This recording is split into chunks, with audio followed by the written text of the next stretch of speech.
Física y quien hace investigación en la rama de Física del Estado Sólido como parte del grupo de investigación de Física Teórica. Doctor, bienvenido y le cedo la palabra. De acuerdo, muchas gracias por su presencia, por su interés. Bueno, el problema de Kepler en la red, así titula la charla que voy a dar hoy, tiene que ver con pues nuestra investigación más reciente, aunque ya veníamos haciendo en este proyecto varios cálculos, varios objetivos, ¿no? Nos habíamos propuesto en las gestiones pasadas y bueno, este es uno de los resultados de esos objetivos. Lo hemos titulado de esta forma. Los autores de la investigación figuramos ahí en la lámina por parte de la Universidad Técnica de Oruro, Javier Velasco, y por la parte de la UMSA, Evaristo Mamani y Diego Sanginés. Muy bien. Bueno, este finalmente fue el resultado de nuestra investigación.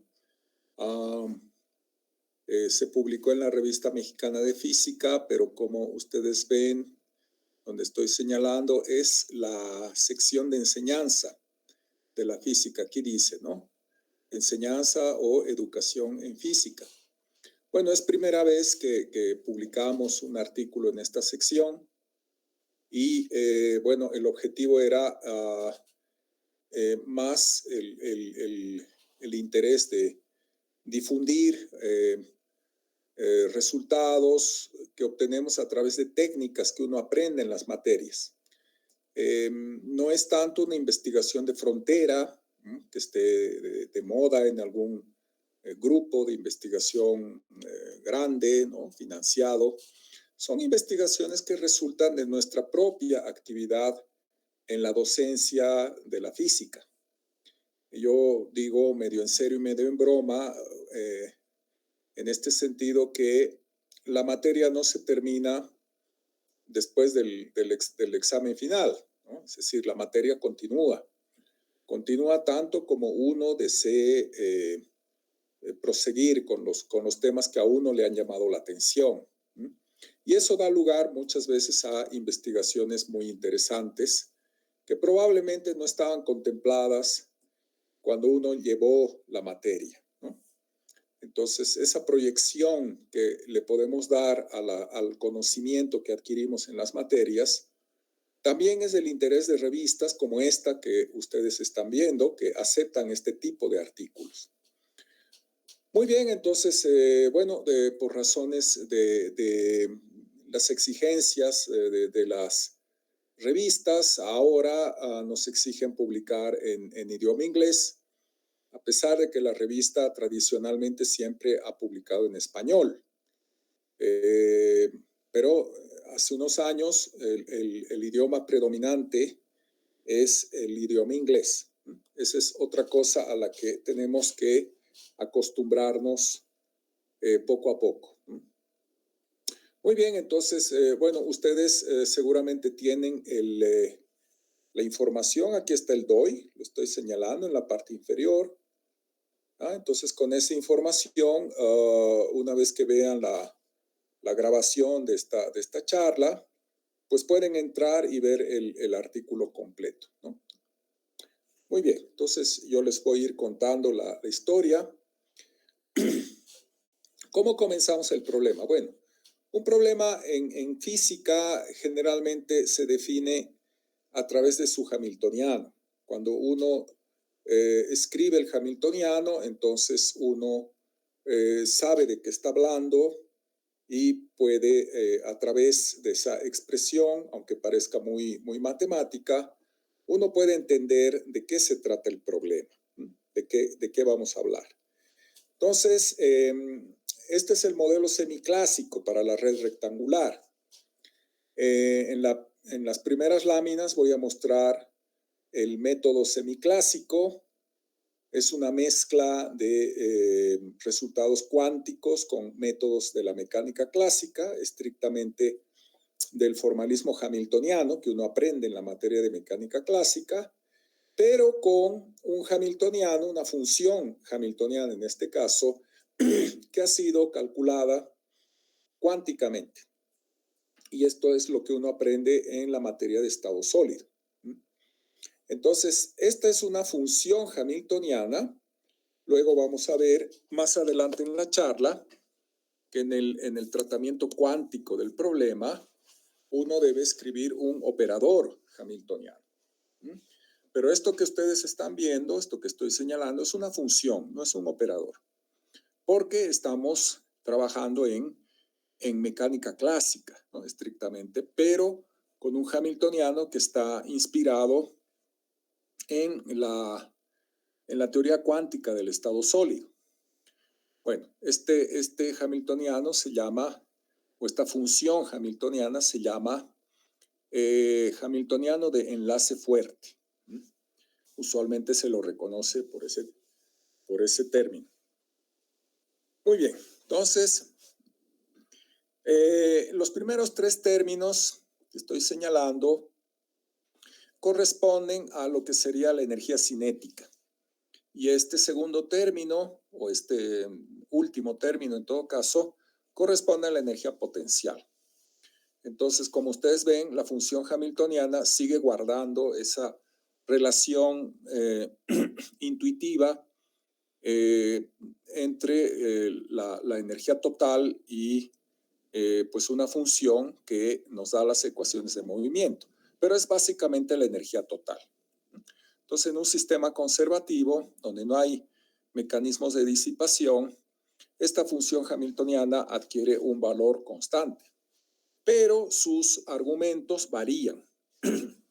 Aquí los argumentos son Kx, Ky, Kz, los demás son parámetros físicos, y lo que nos están indicando los primeros tres términos de energía cinética es cómo se mueve una partícula que inicialmente está localizada donde estoy señalando, que puede ser, por ejemplo, una partícula cargada, un electrón, que está sujeto al potencial coulombiano, que es este que está aquí, ¿no? Tiene la misma forma que el potencial gravitacional. De ahí la analogía con el problema de Kepler, ¿no? Que es un problema astronómico. Pero como ustedes saben, en el sistema solar, pues uno trabaja en coordenadas X, Y, Z, que son números reales. En este caso, a pesar de que nuestras coordenadas son X, Y, Z, pero la partícula no se puede mover de manera continua en este espacio. Este es un espacio discreto, esta es la red. Claro, entonces eso sucede, por ejemplo, con un electrón en un material semiconductor. La dinámica del electrón está gobernada ya no por las leyes usuales de Newton, sino por este tipo de función hamiltoniana específica para el movimiento de la partícula en la red. Pero como el potencial coulombiano tiene la misma forma que el potencial que se deduce de la teoría de gravitación universal en el problema del movimiento de los astros en torno al Sol, pues de ahí que se lo reconoce más fácilmente como el problema de Kepler, ¿no? Es decir, averiguar las trayectorias o estudiar las trayectorias en un campo de fuerza central cuya fuerza es proporcional al inverso del cuadrado de la distancia. Eso da lugar a una energía potencial que es proporcional al inverso de la distancia, ¿no? Que es esta que ustedes están viendo aquí, con un signo menos, es decir, V1 debe ser una cantidad positiva. Bueno, entonces esa es la definición del problema de Kepler en la red. Aquí ustedes están viendo una red ortorrómbica, es decir, es básicamente una red cuyas celdas, ¿no? Cuyas celdas convencionales son paralelepípedos rectos de lados A, B, C. Entonces, A, B, C minúsculas son los lados de un paralelepípedo recto y las letras mayúsculas A, B, C representan, por decirlo así, las intensidades con las que esa partícula salta a sus vecinos más próximos, ¿no? A se llama elemento de salto, pero tiene unidades de energía, ¿eh? Elemento de salto A en la dirección del eje X, este es el eje X. B es el elemento de salto a primeros vecinos sobre el eje Y, y C es el elemento de salto a los vecinos sobre el eje Z, es decir, los vecinos que están encima del plano XY. Y este punto negro representa el centro de atracción. Ese punto no se mueve, está fijo en la red. Pero este puntito sí se puede mover y para eso hemos dibujado esta trayectoria segmentada para dar a entender de que hay una dinámica que se puede muy bien explicar de manera equivalente en el plano XY sin considerar el movimiento a lo largo de Z. Pero eso es algo que se deduce, no es una suposición ad hoc. Nosotros podemos demostrar que si las condiciones iniciales de movimiento de esta partícula están dadas en el plano XY, es decir, no hay una componente de velocidad inicial en Z, todo el movimiento subsecuente va a ocurrir solamente en el plano XY. Eso no solamente se demuestra semiclásicamente, sino también se demuestra cuánticamente. Muy bien.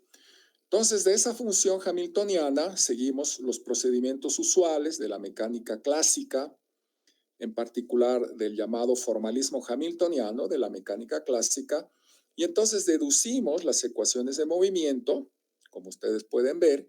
No es un ejercicio muy difícil, donde el puntito encima de las variables dinámicas de posición y de momentum, en realidad esto se llama momentum cristalino o quasi momentum, pero le podemos llamar en esta charla momentum sin perder la generalidad del problema, ¿no? No es en realidad el momentum, sino solo es el momentum cristalino o el quasi momentum, tal como se lo describe en los libros de texto de mecánica cuántica y estado sólido, ¿ya? Bueno, entonces esa colección de ecuaciones son las ecuaciones de movimiento. El puntito decía representa derivada temporal. Entonces lo que hay que hacer es integrar estas ecuaciones de movimiento para averiguar las trayectorias. La integración no es sencilla porque, como ustedes ven, este sistema de ecuaciones diferenciales está acoplado, es un sistema acoplado de varias ecuaciones simultáneas, ¿no? Aquí está, por ejemplo, la variable kx, que aquí está derivada en el tiempo, y esta expresión a su vez depende de x y z, que son las variables de posición, x, y, z. Entonces, están acopladas las ecuaciones y, bueno, hay métodos matemáticos para resolver eso, pero generalmente lo hacemos numéricamente. Es decir, no perdemos mucho tiempo haciéndolo analíticamente, sino numéricamente para caracterizar mejor las trayectorias resultantes. Ahí ven, por ejemplo, ustedes una trayectoria interesante que resulta. Inicialmente, la partícula se encuentra en esta posición a lo largo del eje X, donde estoy señalando con esa manito que sirve de puntero. Y el centro de atracción está en el origen del sistema XY, aquí en el origen, ¿de acuerdo? Y la partícula tiene una velocidad inicial en la dirección vertical. Entonces, recuerden que estamos en la red. Estamos en una red rectangular.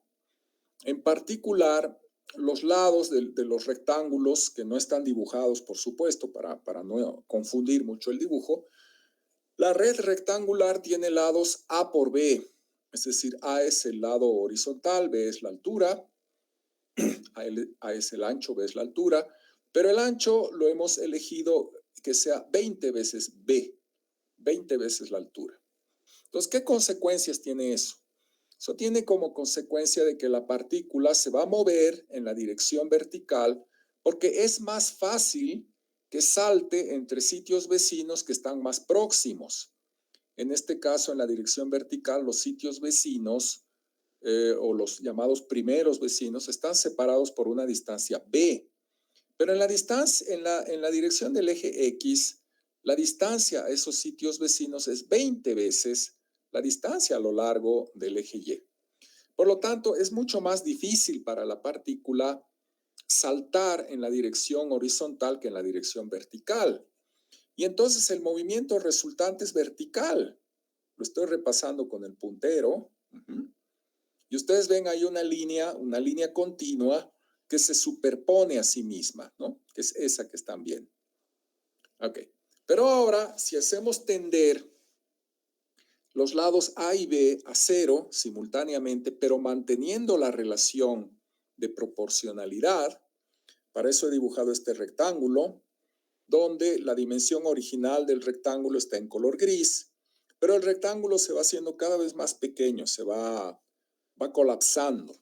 Entonces, en ese caso, la partícula, por supuesto, se sigue moviendo en la dirección vertical, pero ahora la distancia a primeros vecinos a lo largo del eje X también está disminuyendo y eso hace que aumente la probabilidad de movimiento sobre el eje X. El resultado, entonces, es la trayectoria segmentada. Fíjense qué interesante, la partícula comienza con una velocidad hacia arriba, en esta posición inicial sobre el eje X, y ahora, como la partícula sí tiene la posibilidad de moverse sobre el eje X, entonces comienza a desarrollar esta trayectoria segmentada que se ve pues así bien caótica, ¿de acuerdo? Entonces ahí hay dos trayectorias. Y lo interesante de este resultado es que esta trayectoria caótica está asociada al hecho de que las masas, tal como se define en esta expresión, las masas son diferentes en la dirección X y en la dirección Y. ¿De dónde sale esa diferencia de las masas? Del hecho de que estamos en una red rectangular y las distancias horizontal y vertical de estas celdas rectangulares no son iguales. Si tuviéramos una red cuadrada, pues en ese caso las masas sí serían iguales.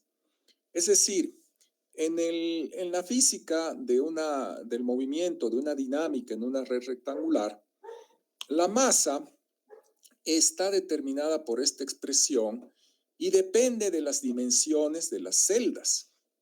Y eso está asociado directamente con la masa. Fíjese, esto es el inverso de la segunda derivada de esta función hamiltoniana respecto a los momentos, al momento cristalino, que puede ser Kx o puede ser Ky. Así es como está definida la masa en estado sólido cuando una partícula se está moviendo en una red que sigue ese modelo de enlace fuerte, que puede ser, repito, un semiconductor. ¿Ya? Entonces, en el límite del continuo, es decir, cuando las constantes de red tienden a cero simultáneamente, pero mantienen esta relación de 1 a 20, se puede mantener la relación de 1 a 20, pero el rectángulo colapsa, se hace cada vez más pequeño. Por eso lo dibujé en color azul, digamos, cuando está en el proceso de encogerse el rectángulo, pero manteniendo lo que llamamos a veces relación de aspecto. Entonces, en ese caso, el cociente de las masas, tal como están definidas en esta expresión, es este que está acá, ¿no? Y como ven, entonces, ese cociente no va a ser 1, ¿no? Porque los lados A y B no son iguales y porque los elementos de salto A mayúscula, B mayúscula tampoco son iguales, ¿no? Si diera la casualidad de que este cociente es 1, pues entonces seguramente el movimiento sería diferente, pero no es 1, ¿no? Es diferente de 1. Bueno, aquí hay un número adicional que corresponde a un indicador de qué tan caótica es esta trayectoria. Y este número 0.5871 es el exponente de Lyapunov que está bien definido en la teoría de sistemas dinámicos, particularmente de aquellos que son caóticos. Entonces, en un momento voy a entrar a referirme a este exponente Lyapunov. Muy bien, entonces hemos obtenido un resultado, que es este que estoy indicando en el lado izquierdo de la pantalla, que es prácticamente igual al resultado reportado ya en la literatura por parte del señor Emilio Cortés en 2008, ¿no? Una publicación también en la revista Iberoamericana de Enseñanza de la Física, ¿ya?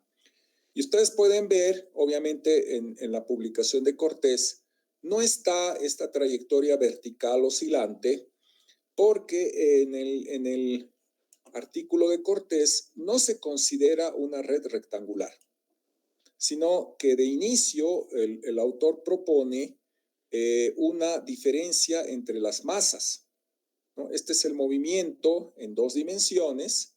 Aquí está el eje X, aquí está el eje Y, pero que corresponde a masas diferentes. A eso el autor le llama parámetro de anisotropía, aquí dice, ¿no? Parámetro de anisotropía. Y en el caso de la publicación de Cortés, ese número vale, aquí no está, ¿no? Pero vale 2.93 o 2.94, si no recuerdo mal, ¿ya? Entonces, eso quiere decir que hay una fuerte anisotropía de las masas en la dirección X y en la dirección Y. Por supuesto, esa diferencia de masas no se explica en el continuo, mucho menos en el problema de Kepler astronómico. La masa de la Tierra es la misma si se mueve en la dirección X o en la dirección Y. Pero en el estado sólido sí se da esa diferencia de masas por las propias características del movimiento de un electrón en una red de semiconductor. ¿Ya? Solamente que es interesante plantear esa analogía entre el escenario físico del estado sólido y el escenario físico del sistema solar.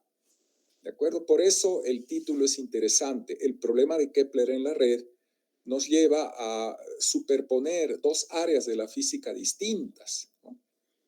Pero cuyas analogías nos pueden permitir entender pues un poco más acerca de la física, ¿ya? Nosotros reproducimos, como ustedes ven, ese resultado, al menos durante los primeros instantes, hasta que la partícula llega aquí, más o menos, ¿no? Comienza aquí sobre el eje X y llega hasta aquí. Ese punto sería equivalente a este que está acá, pero luego en la simulación de Cortés continúa. Nosotros ya no hemos dibujado la continuación, ¿ya? Entonces solamente tenemos esta primera parte, digamos, ¿no? Que está más entre el segundo y tercer cuadrante, si se quiere, ¿no? Segundo y tercer cuadrante.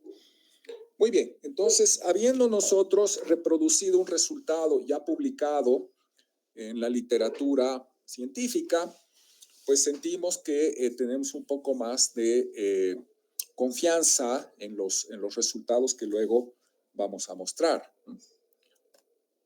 Muy bien, ¿cómo calculamos el exponente de Lyapunov? Este que yo reporté de 0,58 para esta trayectoria caótica. Bueno, sacamos ese algoritmo de esta otra publicación, que es la Revista Colombiana de Física. Casualmente estábamos trabajando con el Matemática y aquí directamente nos dan el algoritmo en Matemática para calcular el máximo exponente de Lyapunov. Por lo tanto, hemos usado las técnicas que nos presentó este investigador Dubeibe.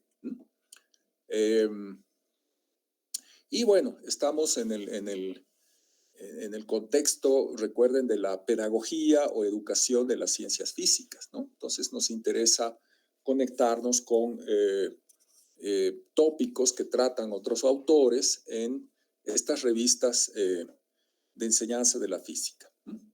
Bueno, los valores del exponente Lyapunov que obtiene Dubeibe para dos sistemas típicamente caóticos. Uno es el sistema de Lorentz, que tiene mucho que ver con está inspirado en la meteorología. Originalmente se inspiró en esa rama de la física.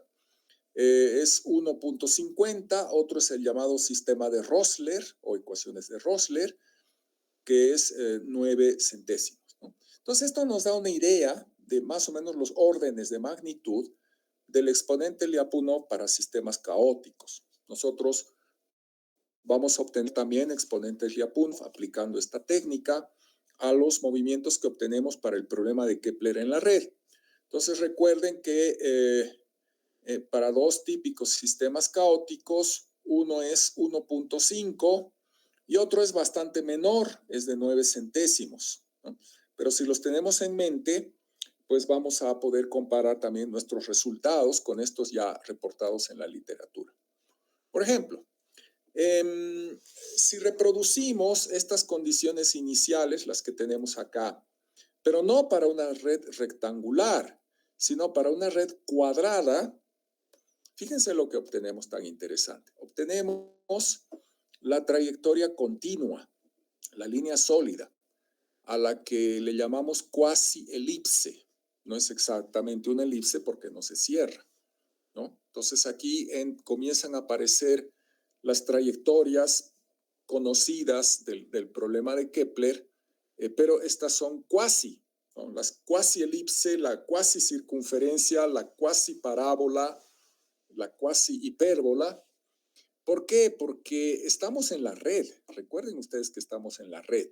Y la red se caracteriza por estas constantes de red, es decir, la distancia entre los primeros vecinos. Repito, en el caso de la red cuadrada, A es igual a B y le hemos puesto un valor canónico de una unidad.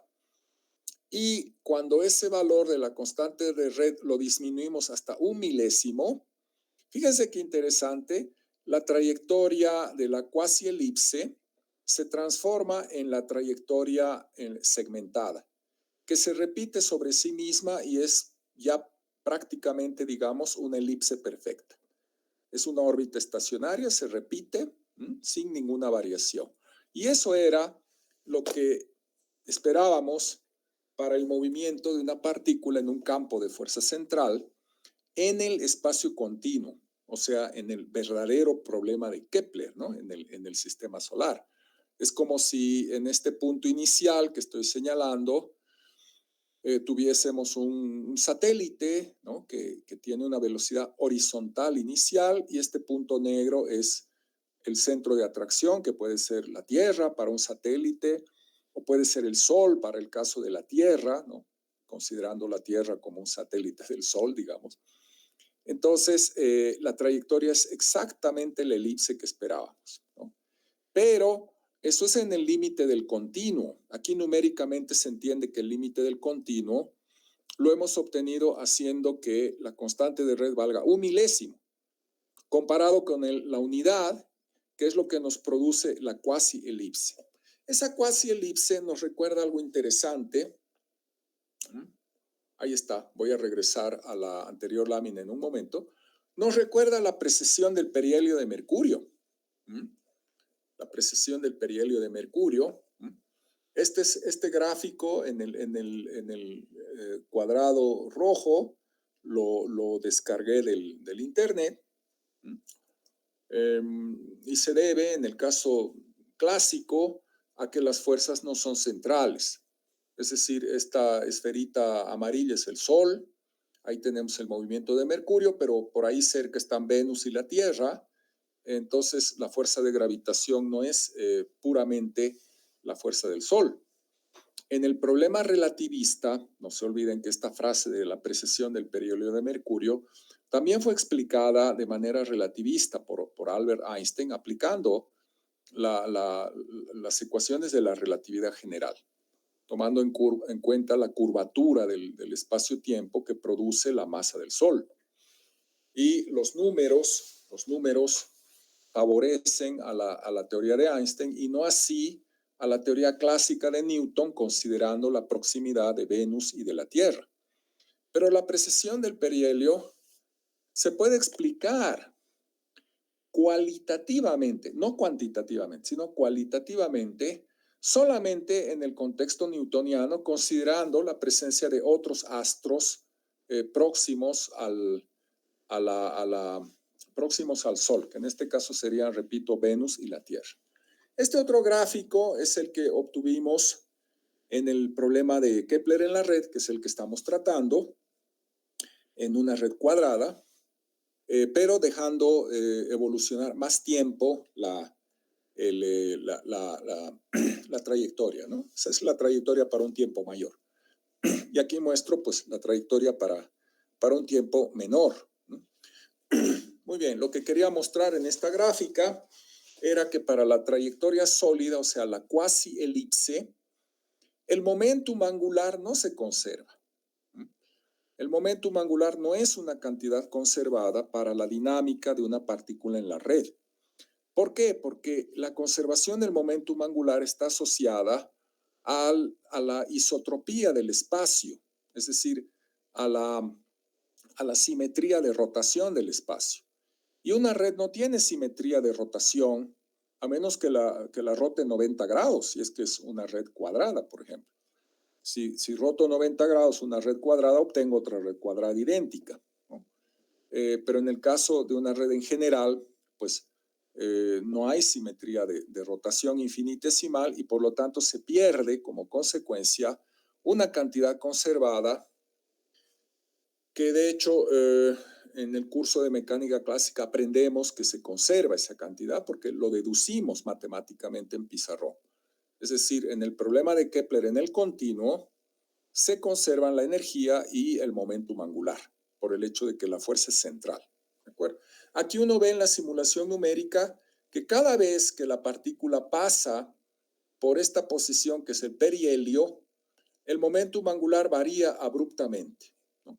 Luego, cuando la partícula se aleja, recuerden que estamos sobre la trayectoria sólida, porque estamos en la red, entonces el momentum angular se mantiene aproximadamente constante, pero de nuevo, cuando la partícula se acerca al perihelio, varía abruptamente ese momentum angular. Bueno, esa es una consecuencia justamente de la red, ¿no? De la estructura discreta del espacio en el que estamos trabajando. Muy bien, algo que nos interesaba, por ejemplo, como un posible tema, ¿no?, adicional que podemos explorar, esto no está en el artículo, era el control del caos vía ingeniería de interacciones. Es decir, que a la función hamiltoniana le agregamos un campo externo rápidamente oscilante. En este caso, pues es un campo eléctrico para el caso de un electrón. Y este campo es homogéneo, es decir, solo depende del tiempo, pero no depende de la posición. Y R.F sería el término de energía potencial asociado a ese campo homogéneo. Entonces, si uno hace esto, hemos desarrollado una técnica a la que llamamos ingeniería de interacciones, donde obtenemos un hamiltoniano, pero es un hamiltoniano efectivo, donde los elementos de salto ahora van a ser A tilde y B tilde, pues esos elementos de salto A tilde y B tilde ahora entran en la definición del cociente de las masas.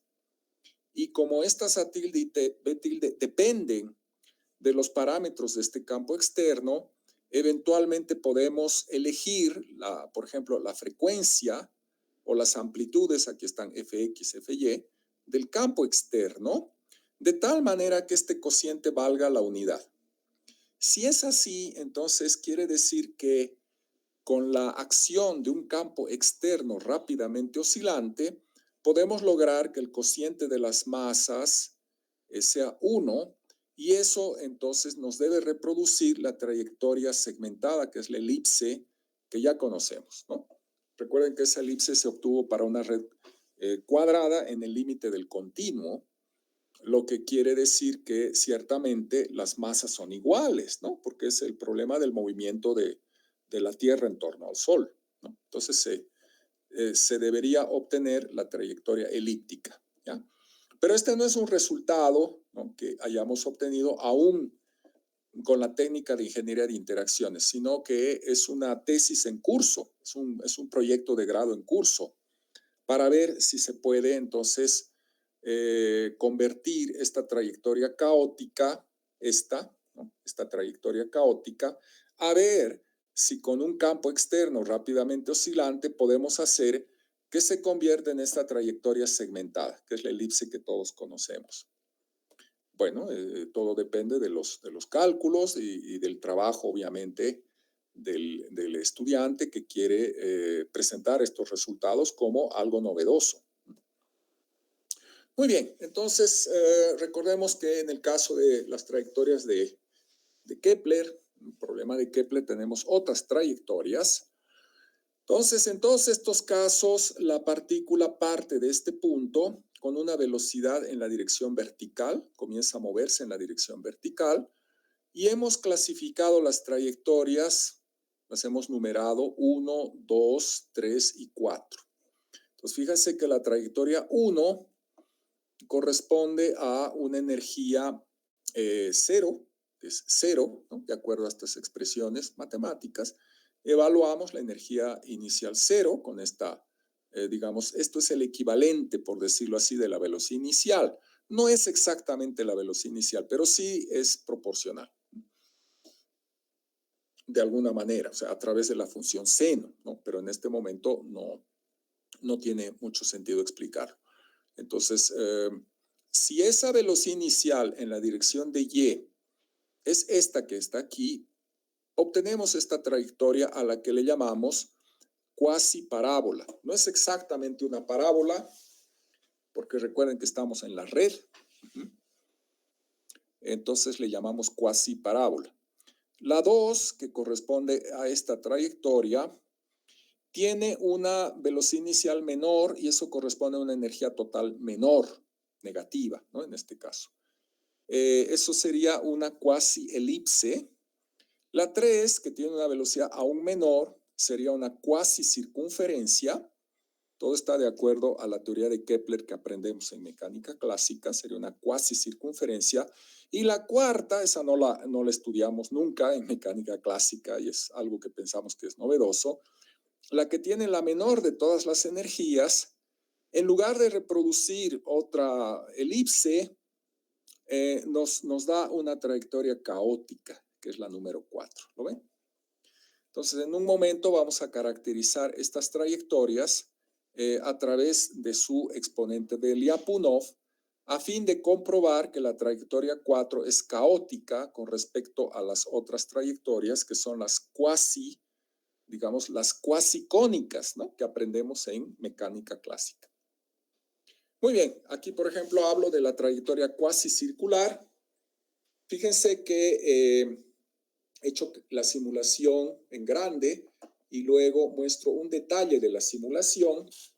La trayectoria azul es la simulación de estas ecuaciones de movimiento, la azul. Pero la roja es la circunferencia exacta, ¿no? Entonces, por esa razón, la trayectoria azul no es una solución, digo, la trayectoria azul que corresponde a estas ecuaciones no es una circunferencia, o dicho de otro modo, la circunferencia no es solución de estas ecuaciones de movimiento.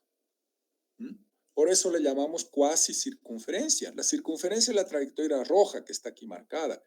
Difiere muy poco de la trayectoria azul, pero no es exactamente la trayectoria azul. Entonces, si uno le mete a estas ecuaciones que están aquí, la ecuación paramétrica, por ejemplo, o en coordenadas cartesianas, si uno quiere, de una circunferencia, no se van a satisfacer estas ecuaciones. Y lo mismo sucede con las otras trayectorias. De esa manera, entonces, tiene sentido hablar de una cuasi elipse. Bueno, la cuasi elipse muestra el efecto de la precesión, ya lo vieron, ¿no? Por eso no es una elipse perfecta. Y de la cuasi parábola y de la cuasi hipérbola. Muy bien. Aquí vemos, por ejemplo, la variación del momentum angular. Recuerden que en el continuo el momentum angular es una constante de movimiento, pero en la red no. Y de paso hemos calculado el exponente de Lyapunov. Entonces, en todos los casos, como estamos en la red cuadrada en este caso, el momentum angular no se conserva para la cuasi parábola, no se conserva para la cuasi elipse, no se conserva para la cuasi circunferencia y para la trayectoria caótica además varía de manera caprichosa. O sea, en los 4 casos que hemos mostrado, repito que son estos 4 casos, 1, 2, 3, 4, para esas trayectorias tenemos la variación del momentum angular. Y bueno, aquí lo interesante que hemos añadido, que no está en el artículo, es el exponente Lyapunov. Entonces, fíjense que para las cuasicónicas, el exponente Lyapunov es del orden de algunas milésimas, 7 milésimas, 7 milésimas, aquí 6.5 milésimas, 5.5 milésimas. En tanto que para la trayectoria caótica es del orden de, pues, 1133, ¿no? Más de 1000 milésimas. Entonces, de esa manera, hay un parámetro de comparación que nos permite distinguir de manera clara cuando una trayectoria es caótica, pues cuando su exponente Lyapunov es mucho mayor que los exponentes de las otras trayectorias. Y a pesar de que las otras trayectorias no son cónicas que se cierren como en el continuo, por ejemplo, la cuasielipse no se cierra, sino que hay precesión del perihelio, su exponente de Lyapunov es muy pequeño. Es similar al de las otras cuasicónicas, que es solamente de algunas milésimas.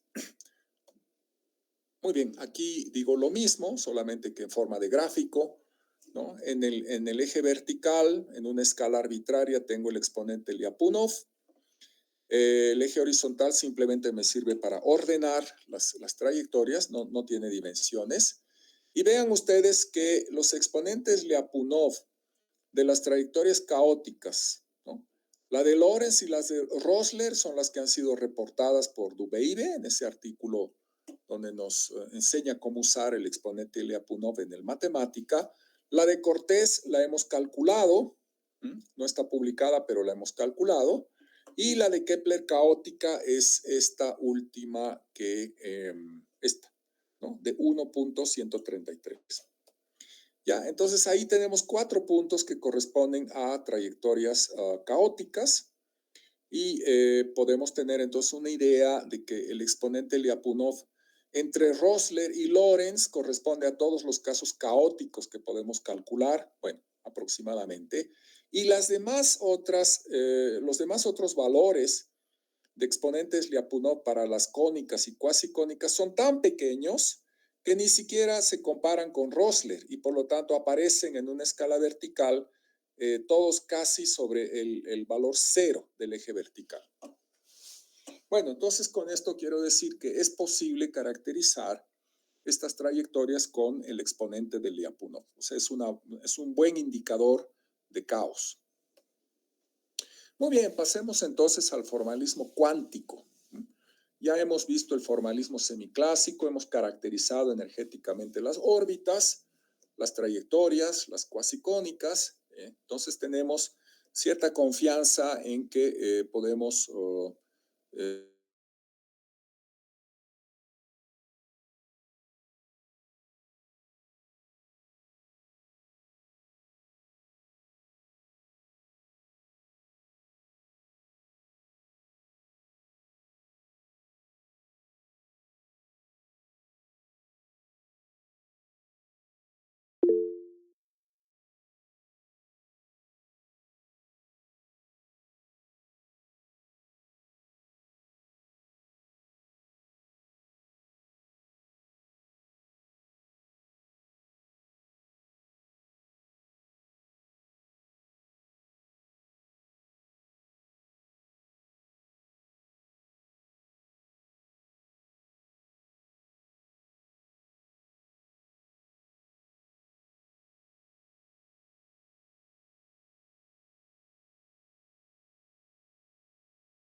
Aguárdenos un segundito, por favor.